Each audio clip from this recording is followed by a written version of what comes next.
नमस्कार साथियों, एक बार फिर से मेवाड़ मिशन पॉइंट की यूट्यूब क्लास पर आपका स्वागत है। और अपन आज पढ़ेंगे विरोधाभास वाले क्वेश्चन, यानी विरोधाभास क्वेश्चन यानी कंफ्यूज कर देने वाले क्वेश्चन। अपन ने पिछली क्लास में भाग 1 के बारे में पढ़ लिया था, यानी जो विरोधाभास के जो क्वेश्चन थे, विरोधाभास के क्वेश्चनों में अपन ने भाग 1 पढ़ लिया था और अपन ने कल महात्मा गांधी तक पढ़ा था। आज पढ़ेंगे अपन विरोधाभास भाग 2 के बारे में। और शुरू करते हैं कि यानी पहला जो भाग ले उठा रहे हैं अपन है वह है जादूगर। जादूगर यानी किनको किसका जादूगर कहा जाता है, यानी जो आदमी एक चीज में माहिर होता है उसे उसका जादूगर कहा जाता है। यानी अब नंगाड़े के जादूगर, पहला है नंगाड़े, नंगाड़े के जादूगर, नंगाड़े के जादूगर। नंगाड़ा का जादूगर किसे कहा जाता है? रामकिशन सोलंकी को। रामकिशन सोलंकी, रामकिशन सोलंकी को नंगाड़े का जादूगर कहा जाता है। यानी ये नंगाड़ा बजाने में माहिर थे, यानी एकमात्र इनकी जो कलाएं यानी इनका जो हुनर है वह नंगाड़े में है, इसी कारण इनको नंगाड़े का जादूगर कहा जाता है। अब आगे देखिएगा, खड़ताल, खड़ताल के जादूगर, खड़ताल के जादूगर, खड़ताल के जादूगर के साथ किन्हें कहा जाता है? खड़ताल के जादूगर कहा जाता है सद्दीक, सद्दीक खां मांगनियार, मांगनियार, सद्दीक खां मांगनियार को कहा जाता है खड़ताल का जादूगर, क्योंकि यह खड़ताल बजाने में माहिर थे। और खड़ताल एक वाद्य यंत्र होता है। इनके बाद में जो आता है वो आता है ब्लू पोट्री, ब्लू पोट्री। और ब्लू पोट्री कहाँ की प्रसिद्ध है? ब्लू पोट्री जयपुर की प्रसिद्ध है, यानी संगानेर जयपुर की ब्लू पोट्री प्रसिद्ध है। और इनके जो जादूगर कहा जाते हैं इन्हें कहा जाता है कृपाल सिंह शेखावत, कृपाल सिंह शेखावत को, कृपाल सिंह शेखावत को कहा जाता है ब्लू पोट्री का जादूगर। और भी एक क्षेत्र में और भी कहा जाता है सुरनाई, सुरनाई, सुरनाई के जादूगर, सुरनाई के जादूगर। और सुरनाई के जादूगर किन्हें कहा जाता है? तो पेप्पे खा, पेप्पे खा को, पेप्पे खा, पेप्पे खा को कहा जाता है सुरनाई का जादूगर। यानी मेरे प्यारे साथियों, जादूगर के क्षेत्र में अगर बात करें, जादूगर उन्हें कहा जाता है जो एक मतलब एक कला में प्रसिद्ध होता है, यानी एक कला में इतना प्रसिद्ध होता है कि उसके अलावा वह कोई नहीं कर सकता, यानी वह उसका हुनर हो जाता है। और आगे का बात करेंगे हॉकी के जादूगर, हॉकी के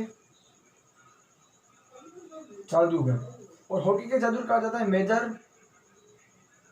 ध्यानचंद को, मेजर ध्यानचंद को कहा जाता है हॉकी का जादूगर। दोस्तों ये थे जादूगर के बारे में महत्वपूर्ण तथ्य, यानी जादूगर, नंगाड़े के जादूगर, नंगाड़े के जादूगर कहा जाता है रामकिशन सोलंकी को।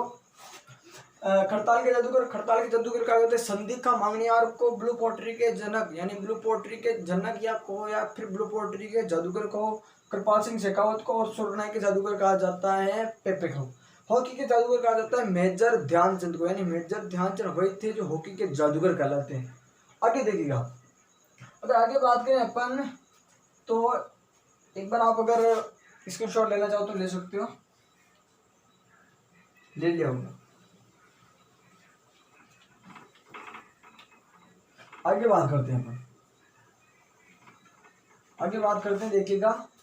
इनके बाद में आता है प्रत्यक्ष दृष्टा, प्रत्यक्ष दृष्टा। प्रत्यक्ष दृष्टा का अर्थ होता है कि आंखों से देखने वाला, इसका अर्थ होता है आंखों से देखने वाला, आंखों से देखने वाला, देखने वाला, आंखों से देखने वाला कहलाता है प्रत्यक्ष दृष्टा। और किस युद्ध का प्रत्यक्ष दृष्टा कौन था? देखिएगा, पहला युद्ध आता है, पहला युद्ध था, उसका पहला युद्ध था चित्तौड़ का युद्ध, चित्तौड़ का युद्ध कब हुआ था? ये युद्ध होता सन 1303 को, और 1303 को हुआ था रतन सिंह व अलाउद्दीन के बीच में, अलाउद्दीन के बीच में। तो देखिएगा इसका प्रत्यक्ष दृष्टा कौन था? प्रत्यक्ष दृष्टा, इसका जो प्रत्यक्ष दृष्टा था इस युद्ध का प्रत्यक्ष दृष्टा था अमीर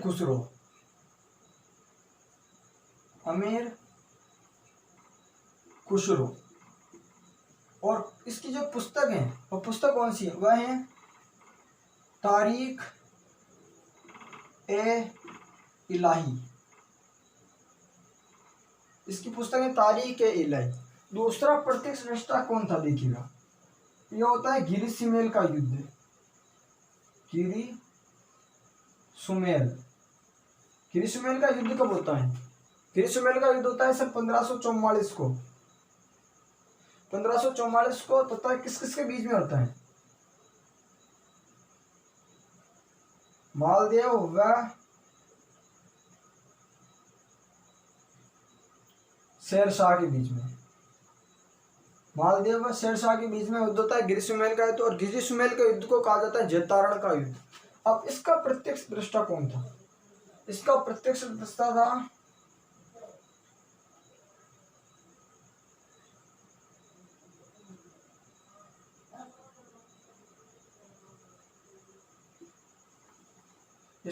था शेरवानी, यानी अब्बास खां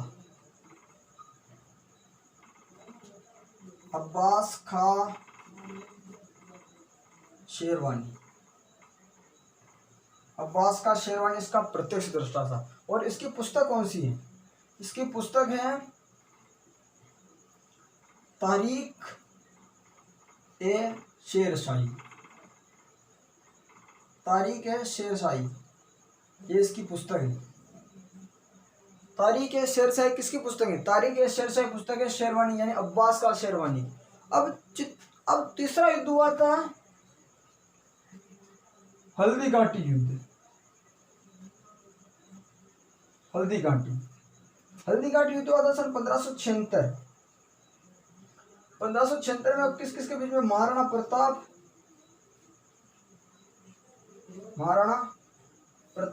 व अकबर के बीच में होता है। अब अकबर के बीच में तो होता है, लेकिन इसका प्रत्यक्ष दृष्टा कौन था? इसका जो प्रत्यक्ष दृष्टा था वह था बदायूनी।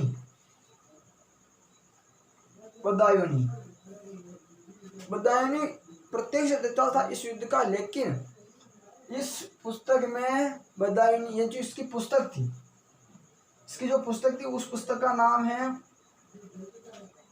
मुंतका उल तवारीख। यह उसकी पुस्तक, किसकी पुस्तक? बदायूनी की पुस्तक, मुंतका उल तारीख।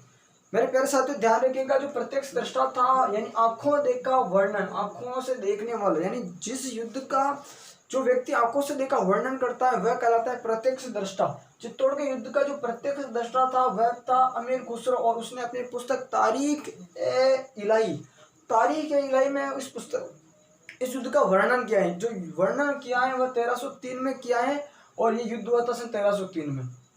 गिरी सुमेल का युद्ध हुआ था सन 1544 में। इसे जैतारण का युद्ध भी कहा जाता है, जैतारण का युद्ध। और शेरशाह और मालदेव के बीच में हुआ था। मालदेव की पराजय हुई थी। और अब्बास का शेरवानी ने अपनी पुस्तक तारीख ए शेरशाही में इस युद्ध का वर्णन किया है। और हल्दी घाटी का युद्ध होता है सन 1576 में महाराणा प्रताप व अकबर के बीच में। और इस बदायूनी ने इसका प्रत्यक्ष दृष्टा था। और मुंतका उल तवारीख में इस व्यक्ति ने अपने पुस्तक में इस हल्दी घाटी के 1576 वाले युद्ध का वर्णन किया। दोस्तों, ये थे प्रत्यक्ष दृष्टा कि किस व्यक्ति ने किस युद्ध को देखा। अब इनके बारे में आगे चर्चा करते हैं अपन। अब देखिएगा, अगर आपने स्क्रीनशॉट नहीं लिया है तो स्क्रीनशॉट ले सकते हो आप।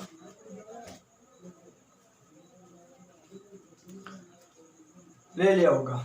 तो आगे बात करते हैं। ये हो गई थी मेरे साथियों प्रत्यक्ष दृष्टा। अपन ने बात कर ली प्रत्यक्ष दृष्टा के बारे में। प्रत्यक्ष दृष्टा यानी आंखों से देखने वाला, यानी आंखों देखा वर्णन करने वाला कहलाता है प्रत्यक्ष दृष्टा। अब इनके बाद में आता है रूठी रानी के महल की बात करते हैं अपन। किनका? रूठी रानी का महल। अब बात करते हैं रूठी रानी का महल। रूठी रानी के महल, रूठी रानी के महल। दोस्तों जो रूठी रानी के महल है इनमें भी कंफ्यूजन होता है। अब बात करेंगे अपन रूठी रानी के महल, और रूठी रानी के महल कहाँ कहाँ पे हैं। तो देखिएगा जो पहला रूठी रानी का महल है, वह पहली जो रूठी रानी थी वह थी उम्मादेव। पहली जो रूठी रानी थी वह थी उम्मादेव। पहली रूठी रानी कौन थी? उम्मादेव। पत्नी किसकी थी? मालदेव। मालदेव की पत्नी वह लूणकरण, लूणकरण की पुत्री, लूणकरण की पुत्री थी। दोस्तों जो रूठी रानी थी उम्मादेव, ये उम्मादेव अपने विवाह की पहली रात में रूठ गई थी। मालदेव से रूठ कर तारागढ़ दुर्ग में आ गई थी। और ये रूठी रानी का महल है कहाँ पे? तो तारागढ़, तारागढ़ अजमेर में। एक अजमेर, यहाँ पर है एक रूठी रानी का महल। यानी उम्मादेव कौन थी? उम्मादेव थी जैसलमेर के राव लूणकरण की पुत्री व जोधपुर नरेश मारवाड़ नरेश मालदेव की पत्नी थी। और यह अपनी पहली नाइट में रात को रूठ जाती है राव मालदेव से, और रूठ कर चली जाती है तारागढ़ दुर्ग में अजमेर में। तो यहाँ पर है रूठी रानी का महल अजमेर में। दूसरी रानी थी सुहावा देवी, सुहावा देवी, और यह थी पृथ्वीराज द्वितीय की रानी, पृथ्वीराज द्वितीय की रानी। और इनका जो महल है वह कहाँ पे है? मेनाल, मेनाल भीलवाड़ा। कहाँ पे है? इनका जो रूठी रानी का महल है जो भीलवाड़ा में है, और भीलवाड़ा में कहाँ पे? मेनाल। और ये वही मेनाल है मेरे साथियों, यानी कि यह दूसरा सबसे ऊंचा जलप्रपात भी माना जाता है। पहला जलप्रपात चूलिया भेंसरोडगढ़ चित्तौड़गढ़ में आता है जो 18 मीटर ऊंचा है, और इनके बाद में जो मेनाल जलप्रपात है वह ऊंचाई पर माना जाता है। अब तीसरी थी, वह थी जयसिंह की पत्नी, जयसिंह की रानी। और इनका जो महल है जयसिंह की रानी, और इसका महल है सज्जनगढ़, सज्जनगढ़। और सज्जनगढ़ कहाँ है? भी उदयपुर में, उदयपुर में। एक बार फिर से देखिएगा, उम्मादेव जोधपुर नरेश मालदेव की पत्नी थी तथा राव लूणकरण की पुत्री थी। तारागढ़ दुर्ग अजमेर में रूट कर आ जाती हैं, तब से इसका तारागढ़ दुर्ग में रूट कर आ जाती हैं, इस कारण यह रूठी रानी का महल कहला। कौन सा? तारागढ़ दुर्ग में रूठी रानी का महल भी है। दूसरी थी मतलब रूठी रानी, और रूठी रानी का महल कहाँ पे है? तो सुहावा देवी जो पृथ्वीराज द्वितीय की रानी थी, और इसका महल है मेनाल भीलवाड़ा में। और तीसरी थी जयसिंह की रानी सज्जनगढ़, सज्जनगढ़ दुर्ग में, आज फिर सज्जनगढ़ में रूठी रानी का महल है। यानी ये दोस्तों ये थी 3 रूठी रानियों के महल, रूठी रानियों के महल थे। दोस्तों ये थे कुछ विरोधाभास के प्रश्न, और इनसे जो आगे विरोधाभास के जो प्रश्न आते हैं उनके बारे में चर्चा करेंगे अपन कल। आज के लिए इतना ही। वीडियो पसंद आए तो वीडियो को लाइक शेयर और सब्सक्राइब जरूर करें। मिलते हैं एक नेक्स्ट वीडियो में, तब तक के लिए वंदे मातरम।